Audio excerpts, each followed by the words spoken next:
Do not take psychedelics. Hello, thank you for being here with me again. I am Mari Swaruu. Once more, this is not an easy subject for YouTube, and on the other hand I know there are literally hundreds if not thousands of videos about this subject, so I'm not going to talk about each specific psychedelic, nor will I talk about its physiological properties or medical implications, as that could also get me in trouble here.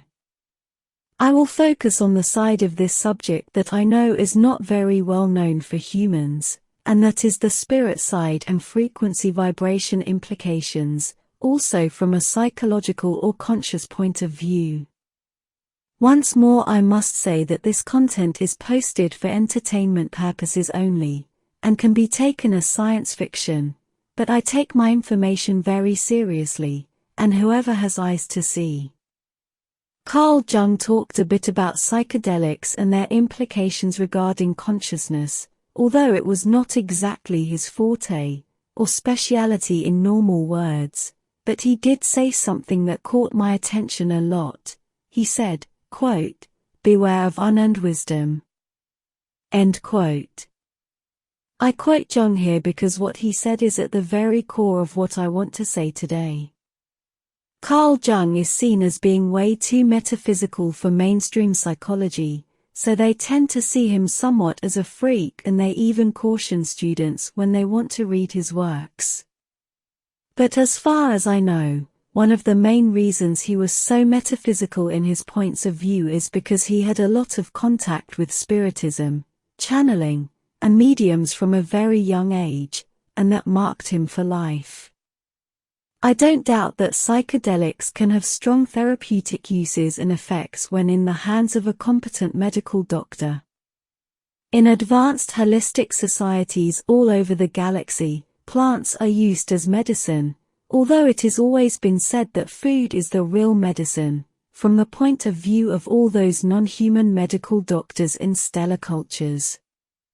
So, I'm not going to talk about medical uses in advanced interstellar cultures in this video, as I must first fully understand the limitations I must follow while posting that kind of information here. Entering the subject at hand for today. Setting aside medically controlled psychedelics used for therapeutic reasons, and also setting aside the fact that each compound is very different, they must not be used lightly by anyone, nor for entertainment, none of them, light or not. Many psychedelics are extremely potent and very dangerous, and can cause permanent physical and psychological damage. I cannot stress this enough. As I explained so many times before, everything in this universe works by frequency and vibration, where tuning into one or another alters the perceived reality of the subject. And the perceived reality of a subject is his or her reality, as there cannot be a reality without a consciousness which is interpreting and manifesting it. All mind-altering substances work by altering the chemistry inside the cells of the subject's body, especially the nervous cells, or neurons, as I explained in my previous video about why not to drink alcohol, ever. All psychotropic substances work the same way I described in that past video, and altering the production and flow of the chemicals in the cells will alter their internal voltage and capacity of response, altering their existential frequency, which then will alter the entire vibration of the subject. The simple overstimulation of the cells, especially brain neurons, can cause the exhaustion of neurotransmitters. They become depleted because they were forced to react to the same stimulus until their reserves are all gone. One of the best examples of this is the dopamine overstimulation process, where the more the subject abuses the thing that gave it pleasure, the more it will need to produce the same effect, until it stops being reactive to the same stimuli altogether. This is after a pattern of abuse, for example, and I mean abuse of anything. Psychotropic chemicals, psychedelics in general, alter the delicate chemical electric dynamics inside the cells, altering their frequency. Brain cells, neurons, are translators to bring the signal of the individual's soul into the material world, and all the cells of a body need to be synchronized and tuned into the exact and unique frequency of that specific soul. That's why that body belongs to that soul, and not to another. The physical biological body is designed to keep the perception of a soul within a very specific range, which defines the material world, and that is the white light spectrum, and whatever its other body senses can perceive. We can include a few other existential frequencies a subject that is alive and in a body can perceive when he or she is using technological devices that augment the perception range, yet even in this case, the subject is still using his or her 5 to 6 senses to bring that technologically added perception range into the subject's consciousness and awareness. With the use of psychedelics and psychotropic substances, the frequency of the cells is changed, as well as all their responses and the way they translate what is in the ethers, into the conscious experience of the subject. This means that the body no longer is keeping the existential experience of the subject within the range of frequencies that define the material world. All the frequencies in the cells of the central nervous system start to work in disharmony, with different frequencies in each cell structure, which causes a completely chaotic translation of what is in the ethers, into the subject's conscious experience. The neurons no longer filter out all the things that exist in other planes of existence. This means that the neurons start to be a frequency match with the lower astral planes, with the spirit world, because, as I mentioned above, hard psychotropic substances always lower the frequencies of the cells because they overload their capacity to respond to stimulus.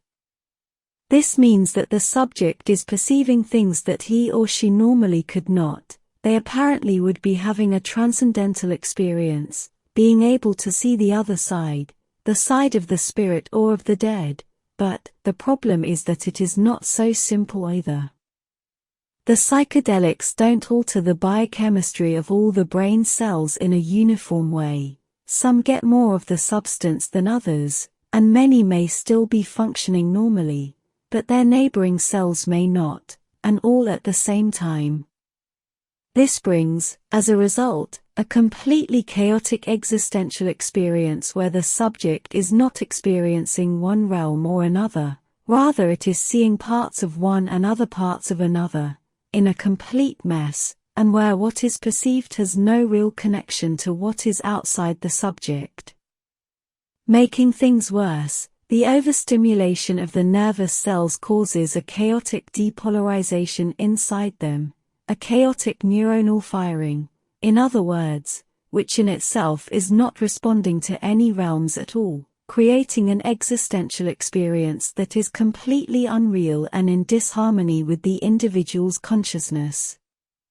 In other more normal words, the intoxicated individual is only hallucinating, and not experiencing any other realm at all, or is experiencing a messful combination of hallucinations, material world real experience and astral planes all at the same time, as mixed in a blender, and this can't bring anything good to the individual, only causing he or she to go through a strong traumatic experience which can be life-changing in very negative ways.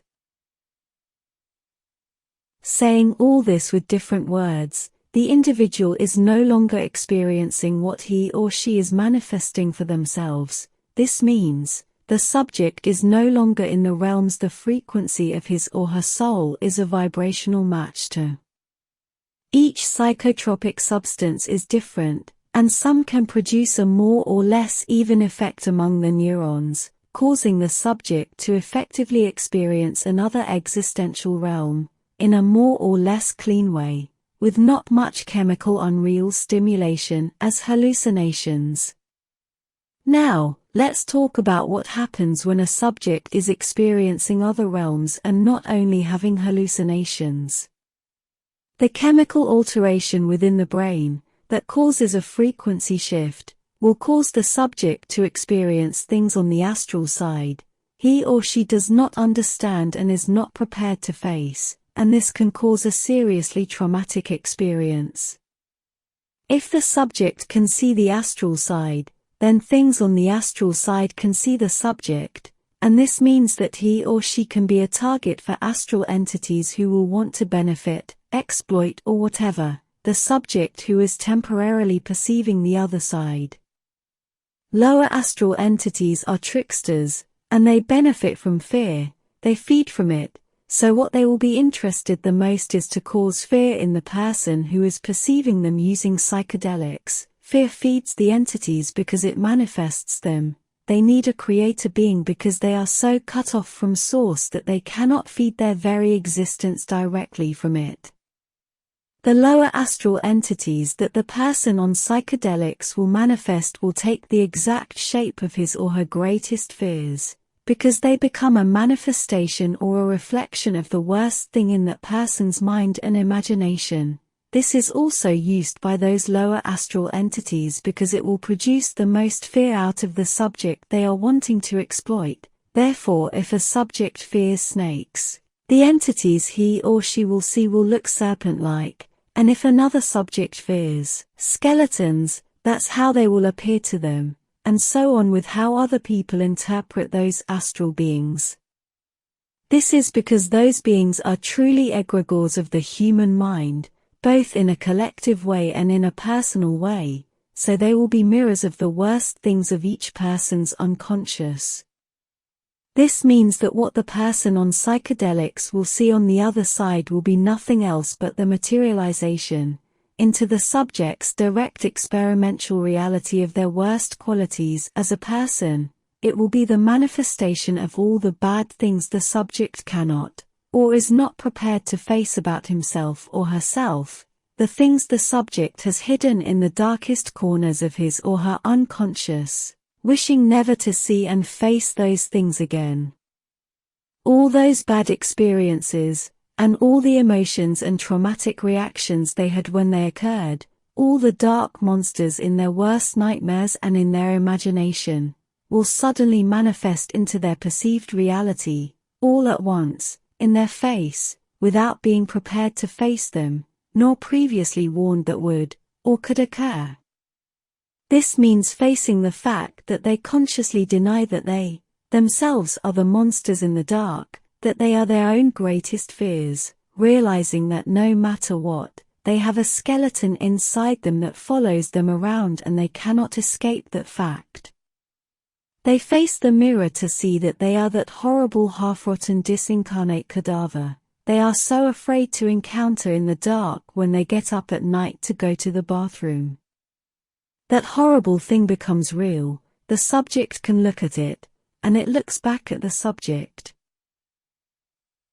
Psychedelics open portals and bridges, to, and from the lower astral, where beings, demons and other entities can cross over into the hapless lives of those who are forced to perceive other realities by force, with substances, making them face what they are not prepared to understand. Those doors and bridges are very real. They become a portal, or a hole in the reality of the subject where, those egregore manifestations of the darkest crevices of their own minds, will jump on them, haunting their daily lives, making them miserable, as they feed from the person's fears and everything bad and misfortunate that they go through.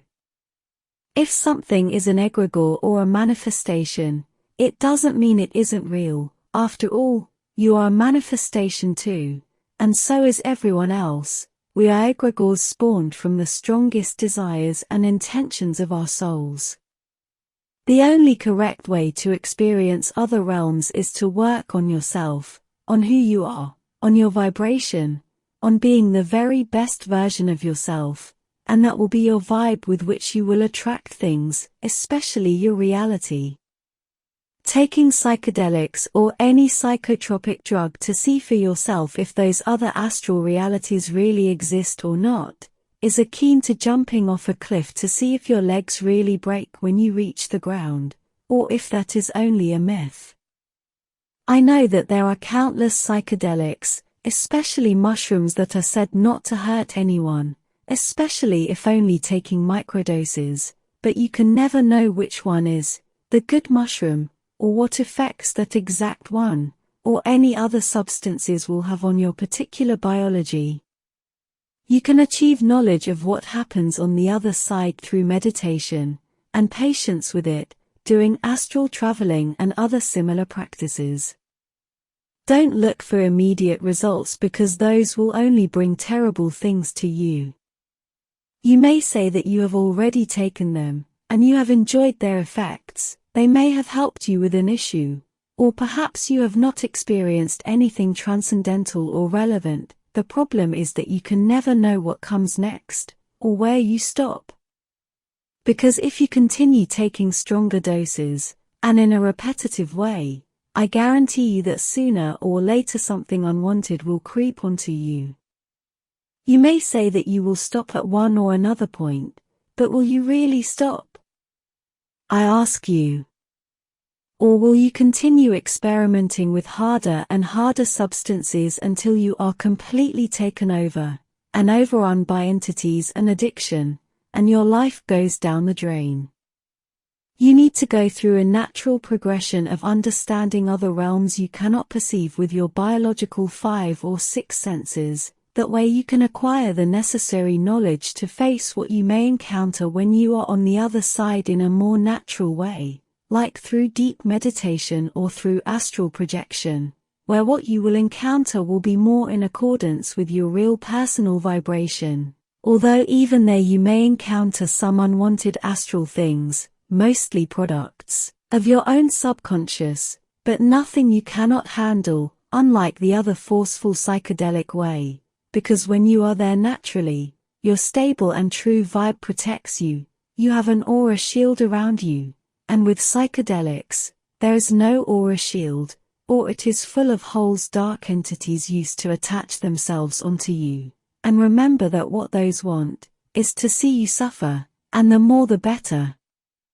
Beware out there as the world is far more complicated than what first meets the eye. Take care and be wise. With much love, your friend, Mari Swaruu.